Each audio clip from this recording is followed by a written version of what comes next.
Buenos días, hermanos. Vamos a continuar esta mañana con el estudio en el libro de Mateo. Vimos la semana pasada el inicio del capítulo 18 en el tema de quién es el mayor en el reino de los cielos. Y esta mañana vamos a continuar con este pasaje. Y para poner ese tiempo en las manos de nuestro Dios, vamos a orar, hermanos. Padre Santo, venimos ante ti esta mañana y pedimos de tu gracia, pedimos de tu ayuda, Señor, y pido que me ayudes esta mañana, Señor, a hablar tu palabra, Señor, y poder ser fiel a ti, Dios. Ayúdanos y muéstranos lo que quieras que atesoremos en nuestros corazones y poder poner en práctica esta mañana, Señor. Ponemos ese tiempo en tus manos, en nombre de tu Hijo amado Jesús. Amén. Pues continuando con este pasaje, recordando el contexto, pues veíamos cómo Jesús estaba en medio de sus discípulos y los discípulos se le acercaron preguntándole que si quién era el mayor en el reino de los cielos. Y él llamó a un niño, dice que lo puso en medio de ellos y les dice que si en verdad, si no se convierten y se hacen como niños, no entrarán en el reino de los cielos. Así pues, cualquiera que se humille como este niño, ese es el mayor en el reino de los cielos. Y estaba hablando Jesús a sus discípulos, recordándoles pues que para entrar al reino de los cielos hay que humillarse y ser como niños, reconociendo una necesidad, reconociendo que son pobres en espíritu y que necesitan de un Salvador. Y en ese contexto es que continúa hablando en el versículo 5, diciendo que el que reciba a un niño como este en mi nombre, me recibe a mí. Pero al que haga pecar a uno de estos pequeñitos que cree en mí, mejor le sería que le colgaran al cuello una piedra de molino de las que mueve un asno y que se ahogaran en lo profundo del mar.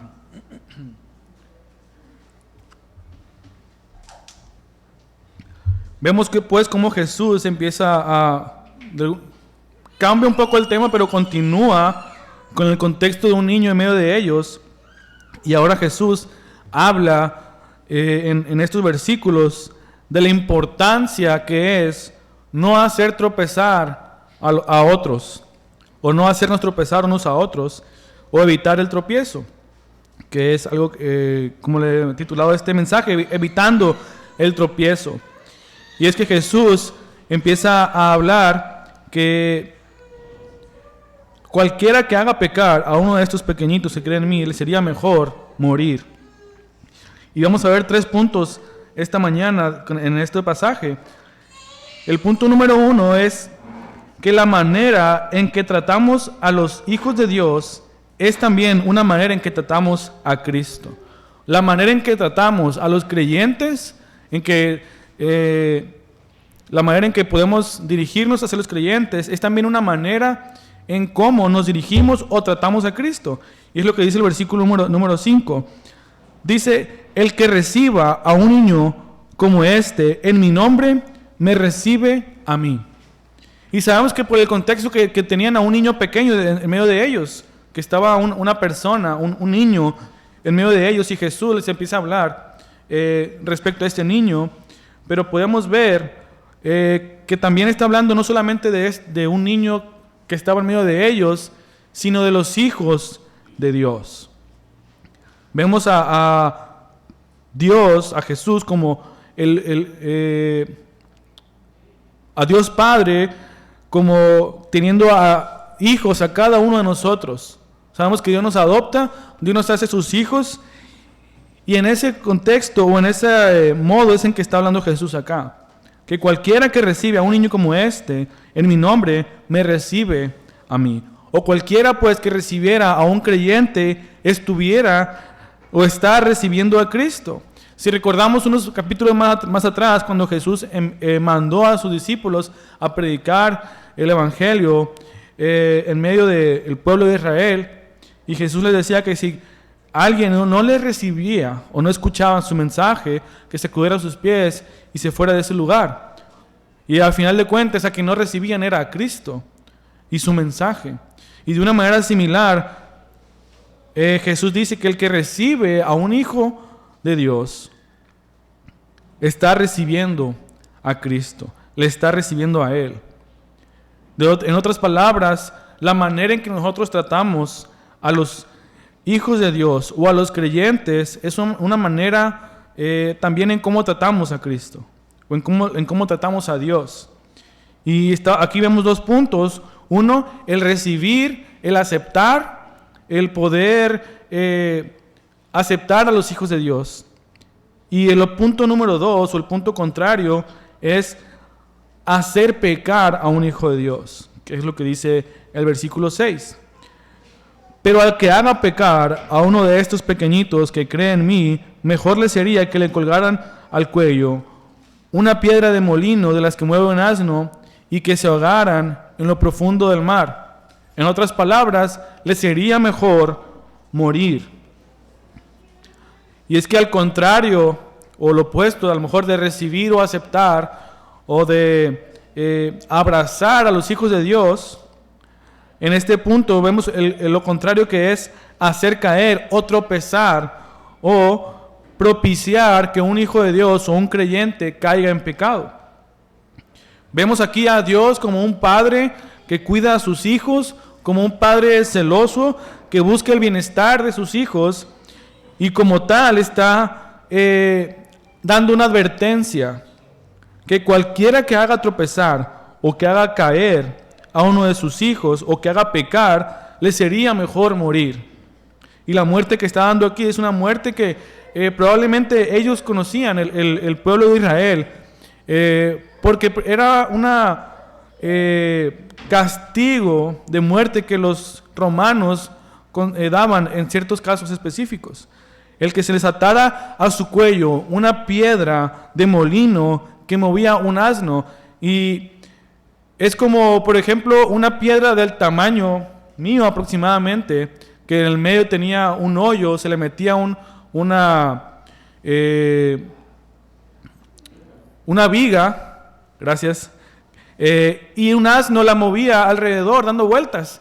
De esa manera era como ellos trabajaban en este molino.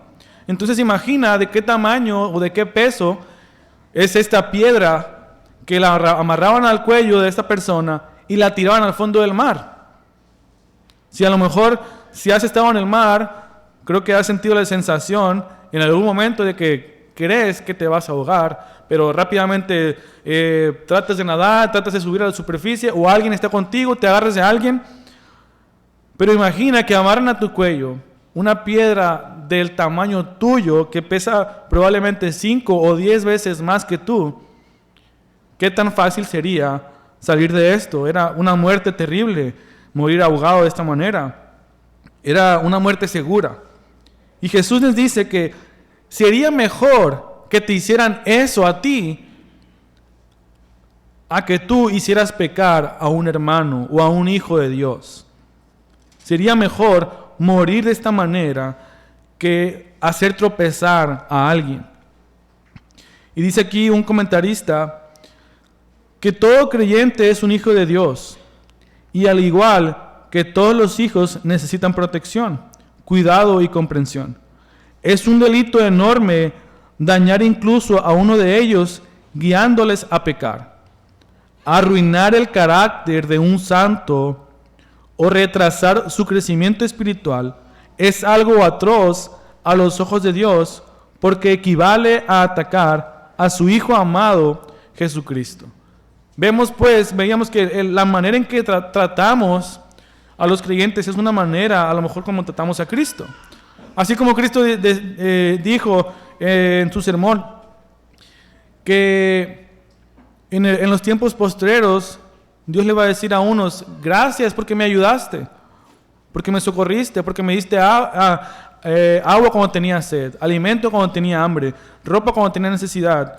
Y que le preguntarán: ¿cuándo te vestí o cuándo te dimos alimento? Y Jesús dice que por cuanto le dimos alimento o vestido a alguno de sus hijos, a Cristo se lo hicimos. En la misma manera, una manera similar, es que como tratamos a los hijos de Dios, tratamos a Jesús. Y la manera en la que pudiéramos hacer tropezar a un hijo de Dios, Dios lo mira como algo muy importante, como algo atroz, como algo horrible, porque de alguna manera están atacando a Jesucristo. Y aunque no podemos nosotros hacer caer a Jesús, aunque no podemos nosotros dañar a Jesucristo, de alguna manera es como tratar de atacar a Jesús, porque estamos atacando a los hijos de Dios. Entonces, tenemos que comprender que la manera en que nosotros tratamos a los hijos de Dios, a los creyentes, a nuestros hermanos, estamos tratando a Cristo. Y la pregunta aquí es, ¿cómo tratamos a los hermanos? ¿Cómo nos relacionamos unos con otros? ¿Estamos buscando siempre el bien de los hermanos? ¿Estamos buscando el bendecirnos unos a otros? ¿O vivimos de una manera que no nos importa el de al lado si hace o no hace lo bueno, mientras yo esté bien delante de Dios? Debemos procurar entender que lo que hacemos puede ser de influencia para otros. Y si es algo bueno, es para bendición, para edificación. Y si es algo malo, puede que haga pecar o tropezar a los hermanos. Y eso el Señor lo ve como algo atroz, como algo horrible. Y nos dice que sería mejor la muerte. Sería mejor morir antes que hacer tropezar a uno de tus hermanos. ¿Cómo estamos nosotros tratándonos unos a otros? ¿O qué estamos haciendo para bendecir a otros? Para edificarnos unos a otros. ¿Estamos siendo de bendición o estamos siendo de tropiezo? Dice el versículo 7 de Mateo 18: ¡ay del mundo por sus piedras de tropiezo! Porque es inevitable que vengan piedras de tropiezo, pero ay de aquel hombre por quien viene el tropiezo. Y aquí vemos una expresión de condenación, una expresión de maldición hacia estas personas, pues esta palabra ay del mundo o ay de aquel, ese ay es una señal, una exclamación de maldición, de condenación para esas personas. Es la misma manera en la que los profetas profetizaban contra el pueblo, diciendo, ay del pueblo fulano de tal, porque va a venir el juicio de parte de Dios. Este ay es como una declaración de maldición o de condenación, que va a venir el juicio de Dios para ellos. Entonces dice, ay del mundo por sus piedras de tropiezo, y ay de aquel hombre por quien viene el tropiezo.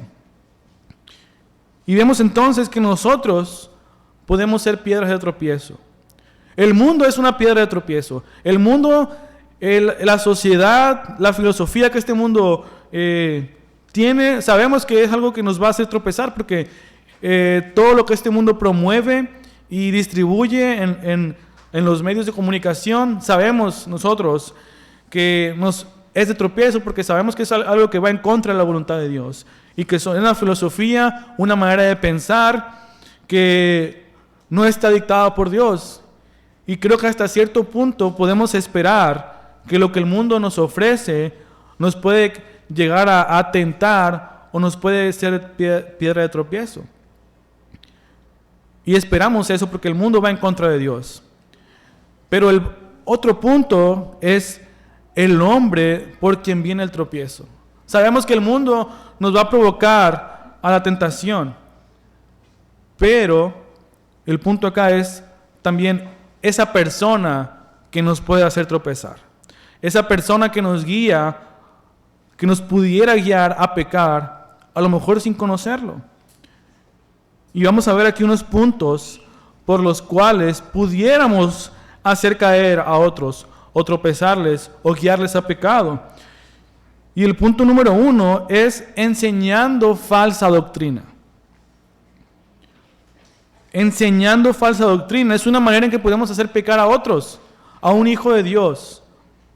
Dice un comentarista que la razón número 1 por la cual Dios desprecia a los falsos profetas o falsos maestros es porque están guiando a los hijos de Dios por un camino incorrecto, un camino que va en contra de la voluntad del Señor y que pudiera guiarles a pecar. Si vemos en Apocalipsis capítulo 2, versículo 14,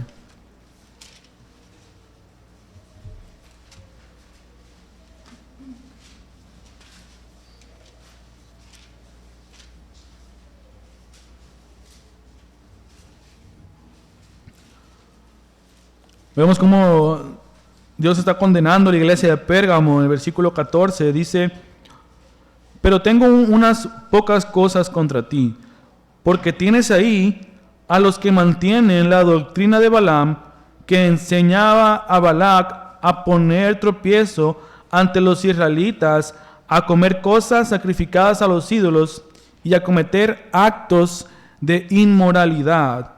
Y está Jesús atacando o confrontando a la iglesia de Pérgamo porque dice, a una persona que enseña falsa doctrina. Y en el capítulo 2, versículo 20, contra la iglesia de Tiatira, dice: pero tengo esto contra ti, que toleras a esa mujer Jezabel, que se dice ser profetisa, y enseña y seduce a mis siervos a que cometan actos inmorales y que coman cosas sacrificadas a los ídolos. Vemos pues que los líderes de una iglesia pueden caer en ser piedra de tropiezo al enseñar falsa doctrina o permitir que se enseñe una falsa doctrina dentro de una iglesia, pues están guiando a los creyentes al pecado. Podemos recordar a Aarón, el sumo sacerdote de Israel, que cuando Moisés fue al monte Sinaí y estuvo ahí por varios días, y el pueblo vino con él y le dijo: haznos un Dios, y trajeron oro, hicieron un becerro de oro y le adoraban. Aarón fue en ese momento una piedra de tropiezo para el pueblo, pues permitió que el pueblo adorara a un Dios falso. Los líderes judíos son a quien Jesús les recriminaba en todo momento por permitir el divorcio. Eran piedra de tropiezo. Aunque ellos no cometían el divorcio, ellos permitían que otros se divorciaran dándoles una carta de divorcio. Vemos entonces cómo los líderes de una iglesia pueden ser piedra de tropiezo al enseñar falsa doctrina y enseñando cosas en las cuales los hijos de Dios puedan cometer pecado. Vemos entonces que esta es una razón por la cual Dios está en contra de los falsos maestros, pues no guían a los hijos de Dios para buscar la santidad. Otra razón pudiera ser provocar a ira a otros, que vemos en Efesios 6:4. Cuando Pablo le dice a los padres, Efesios 6:4, dice: y ustedes, padres, no provoquen a ira a sus hijos, sino críenlos en la disciplina e instrucción del Señor.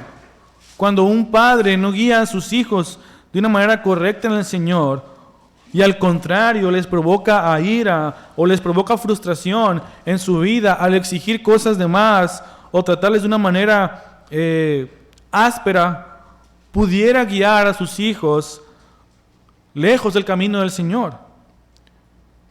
Hemos visto o podemos ver muchos ejemplos de hijos de creyentes que al ver las vidas de sus padres, ellos no quieren saber nada del Señor.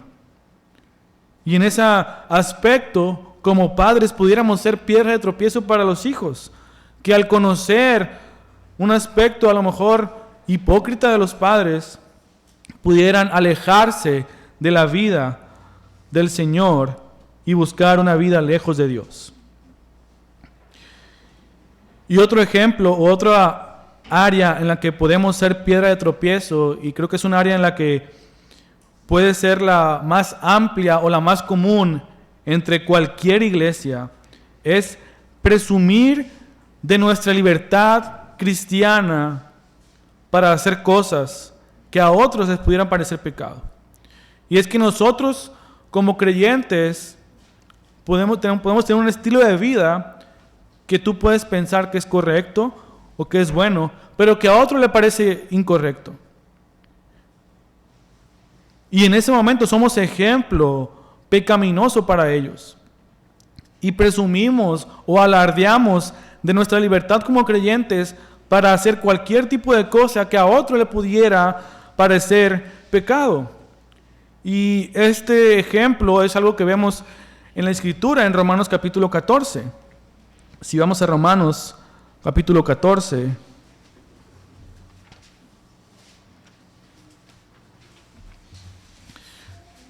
vemos en la iglesia de Roma a creyentes que venían de un contexto judío, es decir, israelitas que se convirtieron al cristianismo. Y vemos también a gentiles griegos que se convirtieron también al cristianismo. Y los israelitas, que ellos no podían comer cierto tipo de carne bajo la ley, ahora en Cristo tienen la libertad para comer cualquier tipo de carne. A su vez, los griegos o los gentiles veían a lo mejor con desprecio o con horror el comer carne que fuera sacrificada a los ídolos. Y en ese sentido, los que venían de un contexto judío decían, es que los ídolos nada son. No son nada los ídolos, podemos comer de lo que sea. Y en ese momento había algún tipo de tropiezo unos con otros, pues los fuertes decían que podían comer cualquier cosa y los débiles decían que no podían comer carne porque era pecado. Y en ese sentido vemos como Pablo les dice a los romanos que no es comer, el pecado no es comer o no comer, el pecado está en la conciencia.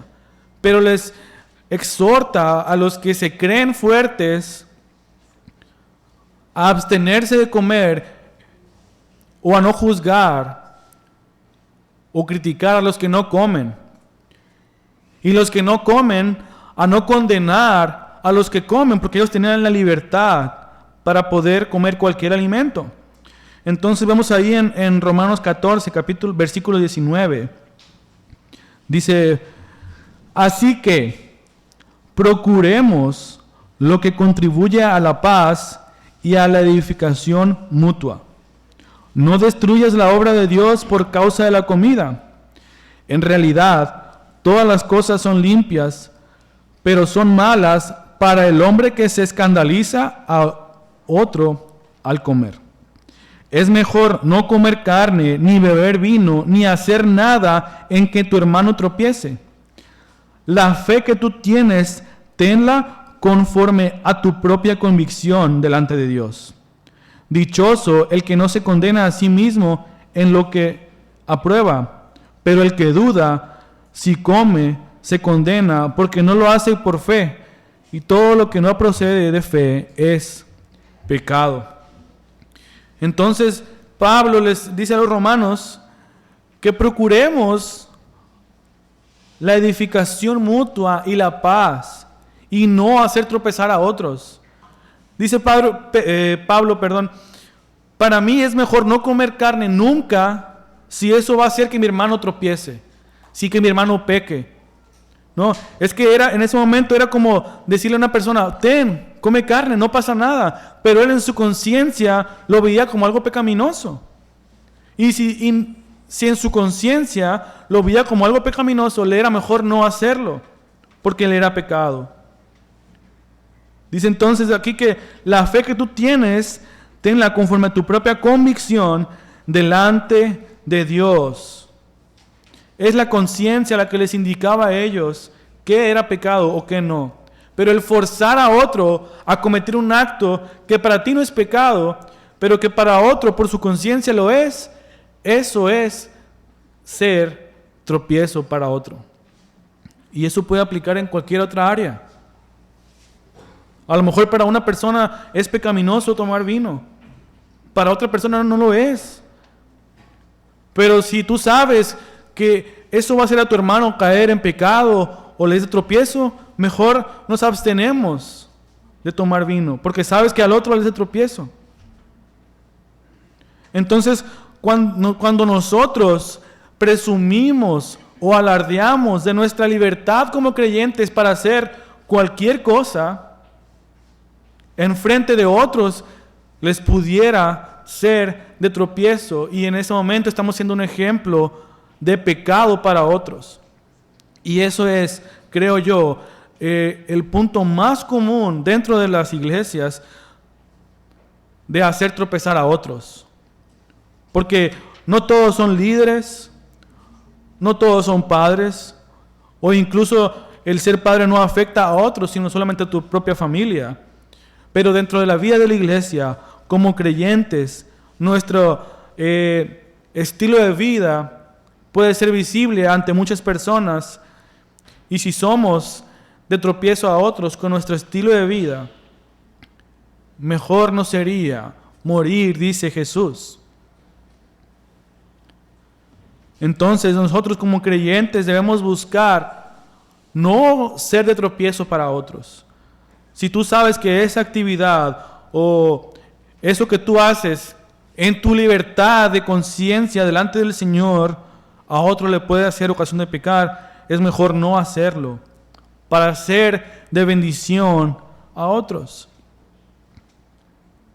Entonces es muy común que lo que el mundo nos ofrezca nos pudiera ser de tropiezo, nos pudiera hacer caer en pecado. El problema viene entonces cuando incluso dentro de la iglesia nuestras actividades o lo que hacemos nos puede guiar a pecar. Y dice aquí un comentarista: un cristiano débil a quien continuamente se le ofrece una actividad que molesta a su conciencia, es probable que con el tiempo la acepte y haga lo que cree que es malo, y así revele un motivo de desobediencia y por lo tanto vaya en contra de su conciencia o reaccione con exageración contra tal actividad y lo tome como legalismo o se profundice en el legalismo. Entonces nosotros como creyentes no debemos buscar hacer tropezar a otros o hacer pecar a otros. Por el contrario, como dice el versículo 19 de Romanos 14, buscar la paz y que la mutua edificación. Que lo que nosotros hacemos debe ser de edificación para otros, de bendición para otros.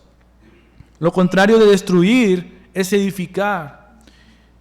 Y en eso también tenemos que poner atención nosotros como creyentes. La responsabilidad de todos nosotros para con los demás es buscar ser de edificación. Dice Hebreos 10:24, considerémonos los unos a los otros para estimularnos al amor y a las buenas obras. Es una doble responsabilidad que tenemos como creyentes. No hacer tropezar a los demás, sino al contrario, buscar edificarnos unos a otros. Es un punto negativo y un punto positivo, pero los dos es algo que tenemos que poner en práctica. No es nada más algo que debemos hacer en un estado pasivo, sino que algo que tenemos que hacer, que tenemos que practicar. No hacer tropezar a otros y edificarnos unos a otros. Sabemos pues que el mundo, dice que este comentarista, está lleno de cosas que nos hacen tropezar o caer, pero debemos permanecer cerca de Cristo para mantenernos firmes y tomar decisiones que nos guíen a la santidad. Y eso es lo que vamos a ver ahora en el versículo 8 y 9. Tomar decisiones que nos guíen a la santidad. Dice el versículo 8 de Mateo 18. Si tu mano o tu pie te hace pecar, córtalo y tíralo. Es mejor que entres en la vida manco o cojo, que teniendo 2 manos y 2 pies, ser echado en el fuego eterno? Y si tu ojo te hace pecar, arráncalo y tíralo. Es mejor que entres en la vida con un solo ojo, que teniendo 2 ojos, ser echado en el infierno de fuego. Y el punto acá es entonces que debemos tomar decisiones para prevenir ponernos en tentación. Tenemos que ser radicales en cuanto a las cosas que hacemos o las decisiones que tomamos para buscar no ponernos en tentación. Y aquí no es literal que nos cortemos un ojo o una mano, sino que tenemos que ser decisivos. ¿Qué tenemos que dejar de nuestro estilo de vida que nos pone en tentación? ¿Qué es lo que tenemos que alejarnos permanentemente de nuestra vida o de lo que hacemos que nos pone en tentación? Y cuando identificamos ese punto que nos hace caer en pecado o que nos pone en tentación, o con lo cual también pudiéramos ser de tropiezo a otros, debemos alejarnos de eso. Dice aquí un comentarista: Jesús declaró que si algún hábito, situación, relación o cualquier cosa te es ocasión de caer, debe abandonarse de forma permanente. Eso es lo que significan estas palabras. No quiere decir que vamos a cortar nuestras manos o nuestros pies o nuestros ojos, sino que todo aquello que nos pudiera guiar a pecar, debemos apartarnos de ello para siempre.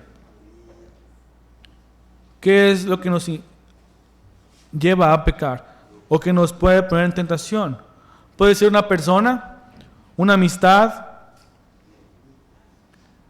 puede ser alguna actividad, puede ser algún trabajo incluso.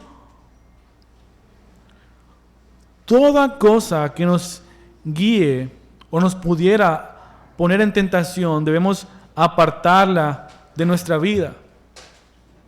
Es más importante que a lo mejor dejes de ganar menos con tal de no caer en pecado.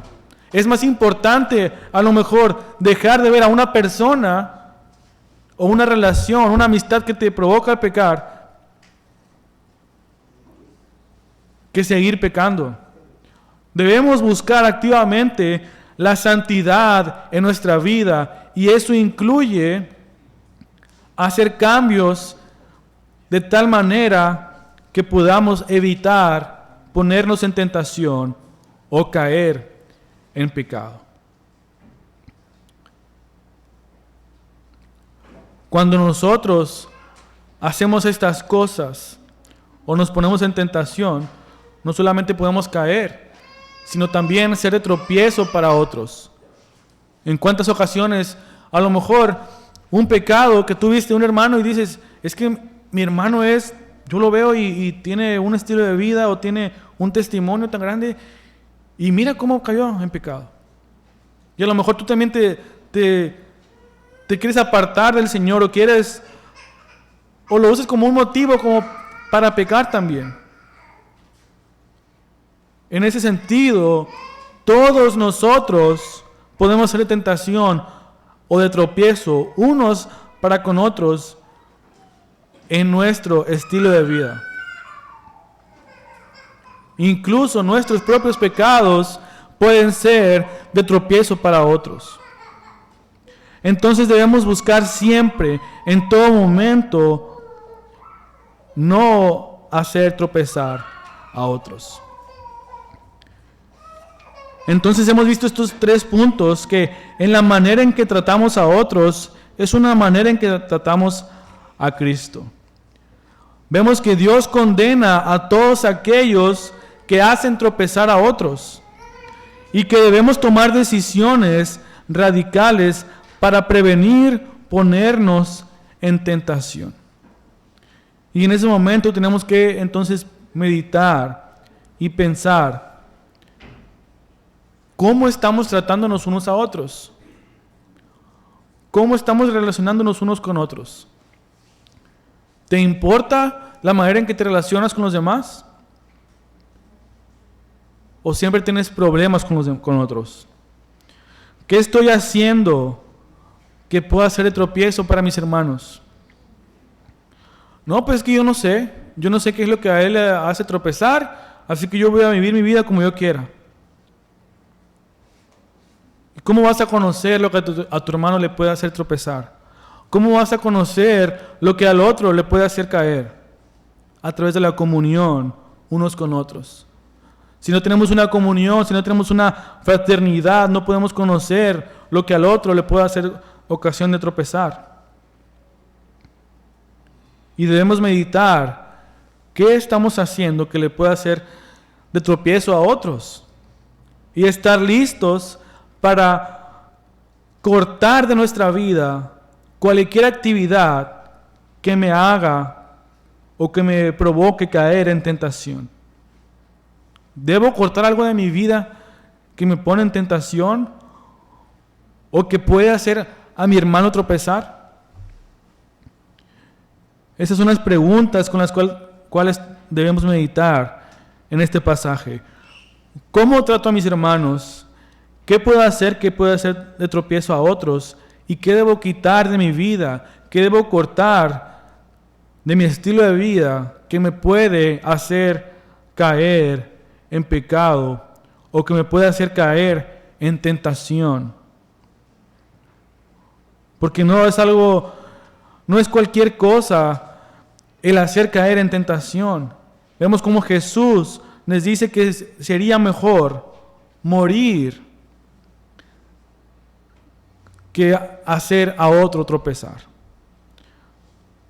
Y aunque sabemos que si somos creyentes y hemos confiado en el Señor, nuestra vida está segura en Dios, aún así el Señor condena cuando hacemos tropezar a otros, cuando hacemos caer a otro.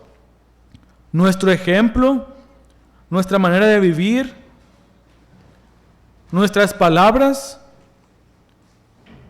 son cosas que a otros les pueden hacer caer, y en eso debemos poner atención. Los demás nos están mirando, el mundo nos está mirando, y la persona que está a tu lado también te está mirando.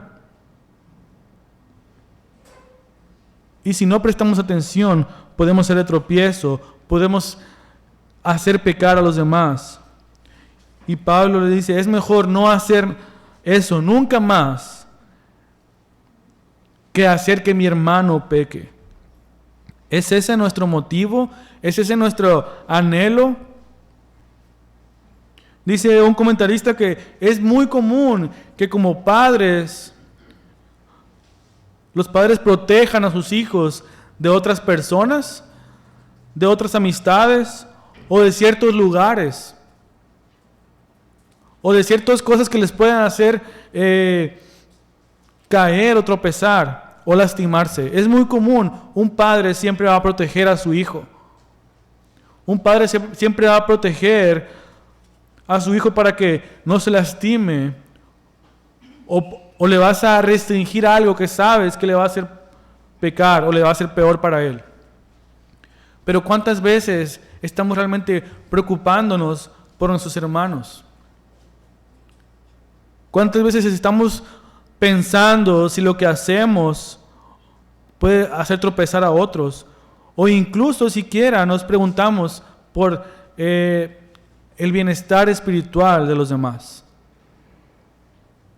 Como creyentes tenemos la responsabilidad de cuidarnos unos a otros y de buscar edificarnos unos a otros de tal manera que pueda haber amor y paz dentro de la vida de la iglesia y los creyentes.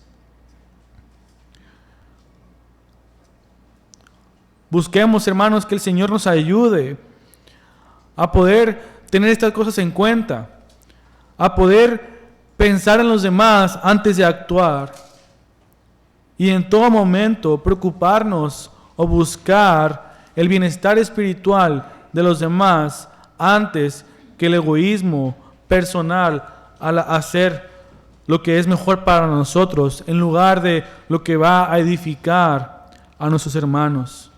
que podamos estar atentos para ver qué necesitamos cortar o qué necesitamos quitar de nuestra vida para no ponernos en tentación.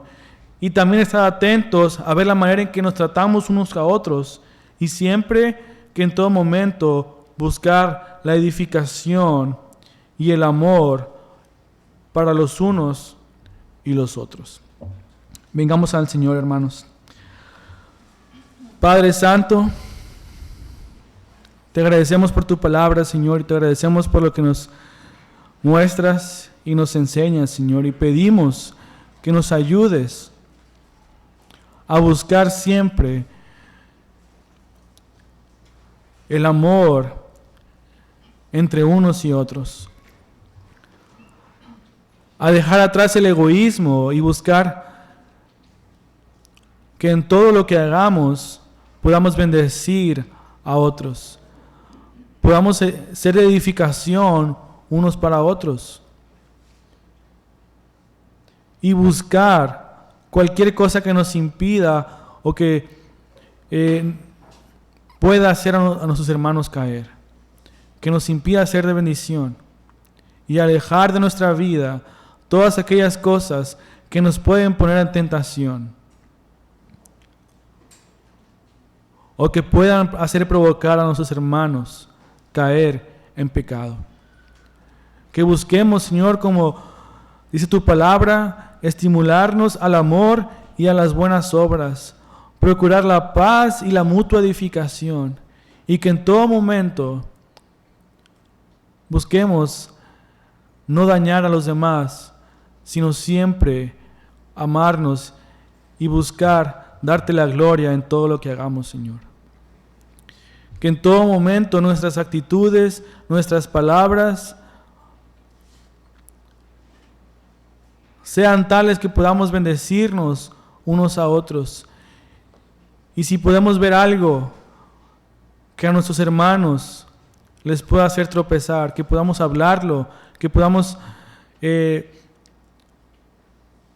externarlo, no cayendo en pleito, sino siempre buscando la edificación y siempre buscando el bienestar de otros. Ayúdanos, Señor, a poder tener esto en mente siempre. Ayúdanos a buscar cualquier cosa que nos impida el ser de bendición para otros. Y si en este momento tenemos algo que nos hace ser de tropiezo, ayúdanos a alejarnos de eso. Ayúdanos a cambiar nuestro estilo de vida y a cambiar todo lo que somos para ser de bendición y para también buscar la santidad en todo momento, Señor. Guíanos en tu palabra y guíanos para obedecerte y ser fieles a ti, Señor. Te damos gracias, Señor, y pedimos todas estas cosas en nombre de tu Hijo amado Jesús. Amén.